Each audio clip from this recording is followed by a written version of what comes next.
Nakakaramdam ka bang naiipit? Alam mo, minsan nagsisimula ang paglago sa sandaling lumabas ka sa comfort zone mo.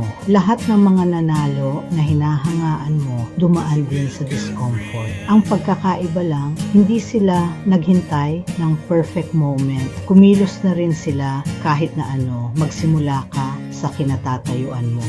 Kahit maliit lang ang hakbang, basta tuloy-tuloy. Kasi minsan, akala mo mabagal ka, pero sa totoo lang, patuloy kang gumagapang pasulong. Ang pagbabago, hindi laging malaki agad. Minsan, nasa simpleng desisyon lang ang pagpili na huwag sumuko ngayong araw. Huwag mong ikumpara ang iyong paglalakbay sa iba. Iba-iba tayo ng timing, iba-iba rin ng layunin. Focus ka lang sa progress mo.